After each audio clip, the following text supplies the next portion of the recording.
asalaamaaleykum dal leen ak jàmm démb nag ci ndakaaru ginnaaw gi nga xam ne dafa amoon tukki nemmeeku yoo xam ne ay kilifa yu bawoo ci Mali ñoo ko doon amal ànd ceeg ñi nga xam ne ñooy teewal ambassade yi ak it kilifa port bi ak ñenn ñoo xam ne dañoo fare ci gouvernement bi ci diggante Sénégal ak Mali. ci boobu leen ndaje bu ñu sukkandikoo ci Sud Quotidien firndeel nañu ne dañoo taxaw teem dogu ne danañu fexe ba sàmm li nga xam ne mooy kaaraange gi ci diggante Dakar ak Bamako nga xam ne lu am solo la jëmale ci dem beeg dikk bi ci wàllu marchandise ci Afrique sowu jant. bu ñu sukkandikoo ci suñu naataangoo bi ndaje bi la nag nga xam ne dafa am ci diggante ay kilifa yu mag bu Sénégal ak bu Mali tax na ba ñu xaatim ab déggoo goo xam ne ñu ngi ko duppee déggoo bu Ndakaaru Njaay ngir gën a mun a ñoŋal jënd meeg njaay mi ci diggante ñaari réew yi. li ki suñu naataangoo bi seetlu nag muy dañoo fexe këyit yi nga xam ne moom lañ doon laajte conteneur malien yi ñu xaw ko yolomal ñu jugee ci dem beeg dikk bi ci suuf si ak ci géej gi jàll ci dem beeg dikk bi ci jaww ji waxtaanee juróom-ñaar fukkeel ak juróom-benneelu ndaje bi nga xam ne nag ministre yi fare ci ASECNA ñoo ko doon amal te premier ministre Ousmane Sonko teewee woon ko. bu ñu sukkandikoo ci Le Soleil nag yile kàddu la fa yëkkati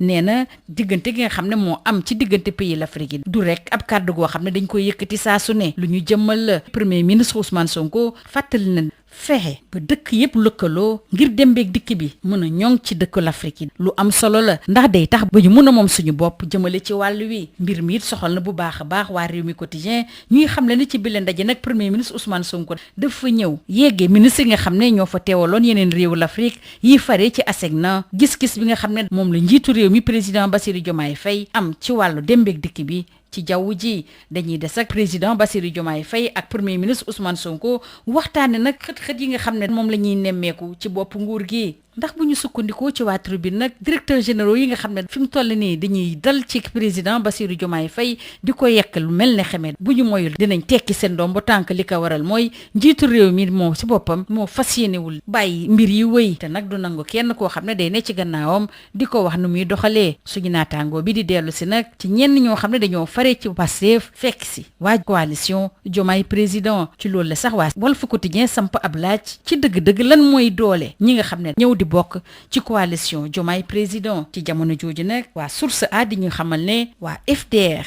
fare ci ku jege dañoo dogu li ñu bëgg mooy jàkkaarloo nguur gi nga xam ne dañoo jàpp ne dañoo tëlee ginnaaw at bu teg bi nga xam ne ñoom ñooy doxal ci bopp réew mi. Sénégal suuxi na bu baax a baax te nag ci guuta la jëm bu ñu sukkandikoo ci waa Front pour la défense de la démocratie et de la République ñu xamal ko waa Sud Quotidien ñuy ñaawlu it bu baax a baax ñàkk déggoo bi nga xam ne moom lañ nemmeeku ci diggante président Bassirou Diomaye Faye ak premier ministre am di Ousmane Sonko ndax nag day yóbbu Sénégal ci ab crise boo xam ne day tar lool ci wàllu politique ak ci wàllu koom-koom muy loo xam ne musuñu ko dund ci mim réew. Khalifa Ababacar Sall ak ñim àndal pare ci FDR nag ñu ngi soññ askan wi yëpp def benn say ngir naka su dul noonu yi nga xam ne ñi fare ci bopp réew mi moom la ñuy amal ci jamono ji mu dak ñu jàll nag ci coow bi nga xam ne mi ngi aju ci mbirub Mouhamadou Ngom ñu gën koo xam ci turu Farba Ngom ci loolu leen waa Sud Quotidien ñu ñuy xamal ne Union des magistrats du Sénégal génne na ci ab bataaxal ginnaaw gi ñu siwalee ab bataaxal boo xam ne plainte la ñu ko méngalee ñu teg ko ci table inspection générale administration bu justice ci ki ko fa yóbbu di maître Moussa Bocar Thiam moom la da ciy dal bu baax a baax magistrat bi di Idrissa Diarra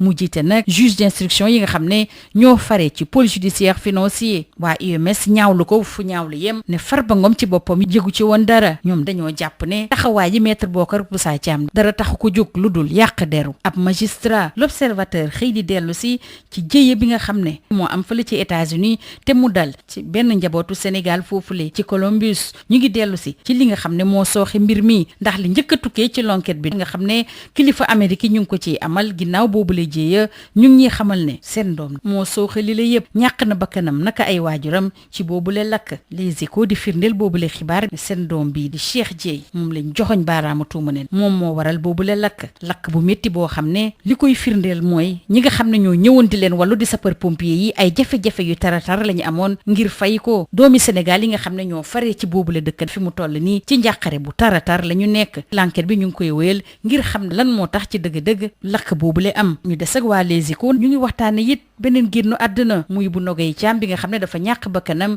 ci kër ay goroom waajuram bu góor di Samba Thiam mi ngi dellu si boobule musiba rawatina nag kàddu yu mujj yi nga xam ne ndem si yàlla si moom la ko dénk Samba Thiam di xamal ne doomam bii di Nogay du njabootam gi la ñoo ko faat waaye jàpp na ne xët-xët yi mu doon dund moo waral mu wuy ji suñu boroom jàpp leen ne démb ci àjjuma ji nag dañ doon màggal àdduna wërngal këpp bés bi nga xam ne moom la ñu jagleel wàllu napp moo tax it ca Ndar géej ñi nga xam ne ñoo yëngu ci wàll wi dañ fa dajaloo woon jàkkaarloog taskatu xibaar yi ngir yeggee leen seeni jafe-jafe rawatina nag ñàkk bi nga xam ne moom la jën bi ñàkk fi mu toll nii ak it jeexital bi nga xam ne moom la am ci wàllu dundu askan wi dina pasit ma ngay artu jëmale ci jafe-jafe yi nga xam ne moom la nappkat yi di dund ci mim réew ci wàllu tàggat yaram nag ñeenteelu bés bu Ligue 1 bu Sénégal soxal na lool Sud Quotidien ak Le Soleil ñuy dellu si jongante bu am solo bi nga xam ne moo nar a am ci Stade Ngalandou Diouf ci diggante AGEL bu Rufisque ak Casa Sport lu am solo la ni ñu dooree ligue bi ba tey équipe bu Ziguinchor bile moo ne ca bopp ba ñu des ak Le Soleil muy waxtaane it ñeenteelu bés bu Ligue 2 ak jongante yu am solo yi ci nar a am ci diggante NGB Kaffrine ak it Teranga ak waa Port jëmale nag ci coupe du monde yi nga xam ne amaguñu fukki at ak juróom-ñaar te ñu koy amal fële ca Qatar Le Soleil ñi xamal ne Maroc ak Burkina Faso moom éliminé nañ leen duñu teew ci demi-finale yi ñu jeexale ko nag ak sargal bi nga xam ne ëttu yéenekaay yi ñu xëyandool bu ci mel ne Sud Quotidien sargal lañu ko maître Ankiling Diabone duppee woon ko Rocher ñu ngi jooy ki nga xam ne ponkal la woon jëmale ci wàllu judo ci suñu réew lii moo gënoon a fës ci ëttu yéenekaay yi ñu xëyandool yendoog jàmm. Bonjour, réunis hier vendredi 21 novembre à Dakar à l'occasion d'une visite officielle des autorités maliennes, les représentants consulaires, portuaires et gouvernementaux des deux pays ont réaffirmé leur détermination à préserver et sécuriser le corridor Dakar-Bamako, qui est une artère stratégique de la circulation des marchandises en Afrique de l'Ouest, rappelle le quotidien du groupe Sud Communication, Sud Quotidien, qui signale que cette rencontre entre hauts responsables des deux États a abouti à l'adoption d'un schéma d'action concerté ambitieux destiné à protéger les échanges et à renforcer une coopération séculaire. D'ailleurs, les deux parties ont adopté une déclaration, celle de Dakar, pour structurer la coopération et Dakar assouplit les formalités sur les conteneurs maliens. Quittons le transport terrestre pour nous intéresser à celui aérien avec Le Soleil qui renseigne que le Premier ministre Ousmane Sonko, qui a pris part à la 66e session extraordinaire du comité des ministres de l'ASECNA, a déclaré, je cite, que la coopération interafricaine n'est pas un slogan. Il a rappelé que la maîtrise collective de l'espace aérien africain est désormais un enjeu de souveraineté vitale. Le sujet intéresse également Rewmi Quotidien qui nous dit que le Premier ministre Ousmane Sonko décline la vision stratégique de Diomaye. Restons avec le président Bassirou Diomaye Diakhar Faye et son premier ministre pour nous intéresser au duel au sommet de l'État.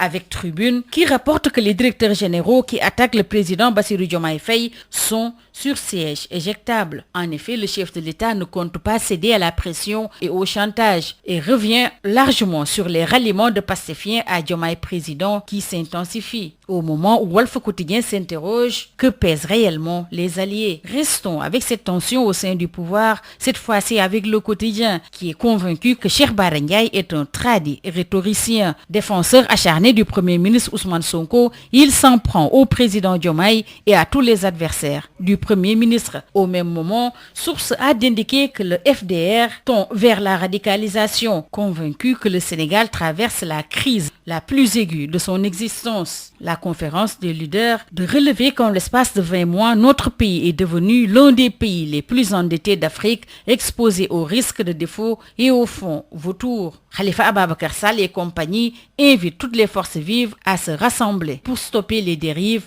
qui menacent la stabilité nationale. Restons avec le FDR, le Front pour la défense de la démocratie de la République, qui d'après Sud Quotidien alerte sur la crise au sommet de l'État et indique que le Sénégal sombre. Au même moment, selon Sud Quotidien, l'Union des magistrats sénégalais est montée au créneau après la diffusion d'une lettre plainte adressée à l'inspection générale de l'administration de la justice par l'avocat maître Moussa Bokar Thiam. Ce dernier y met en cause le magistrat Idrissa Diarra, qui est le président du collège des juges d'instruction du pôle judiciaire financier, dont le dossier impliquant Mohamed Ngom, dit Farba et plusieurs autres prévenus. Selon l'Union des magistrats du Sénégal, cette démarche a été menée sans que Monsieur Ngom n'en soit informé. Et à cet effet, l'UMS dénonce un acte irrégulier visant à discréditer un magistrat. Pour le quotidien, l'UMS menace tout simplement Maître Moussa Bocar Thiam. Place à présent à la tragédie sénégalaise de Columbus aux États-Unis, avec le geste qui a tout fait basculer,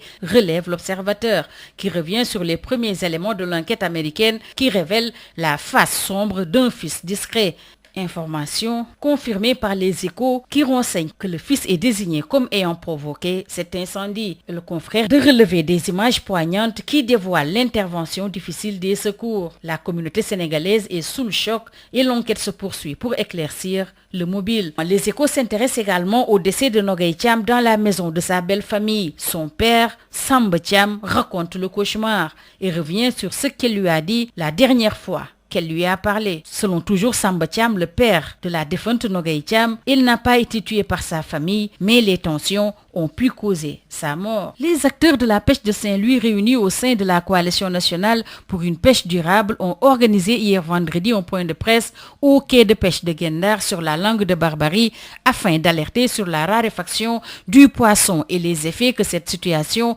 fait peser sur la sécurité alimentaire des populations. C'était à l'occasion de la journée mondiale de la pêche. En sport, la Ligue 1 reprend avec la 4e journée du championnat qui démarre avec le choc phare qui oppose ce samedi au stade Ngalandou Diouf, la Gel de Rufisque au Casa Sport. C'est une affiche qui sera déterminante pour le fauteuil de leader occupé depuis l'entame par l'équipe ziguinchoroise. Le Soleil nous parle de la 4e journée de la Ligue 2 avec les alléchantes affiches dont NGB Kaffrine et Teranga, SC et Port. Pour ce qui est de la Coupe du Monde des moins de 17 ans, Qatar 2025, Maroc et Burkina Faso ne verront pas les demi-finales, regrette le Soleil. Terminons par l'hommage rendu par la presse paru ce jour à Maître Ankiling Diabone, surnommé le Rocher et symbole de force et de stabilité. Il fut l'un des judokas les plus titrés de la discipline sur le continent. Le judo sénégalais perd un monument d'après Sud Quotidien. C'est tout. À vos journaux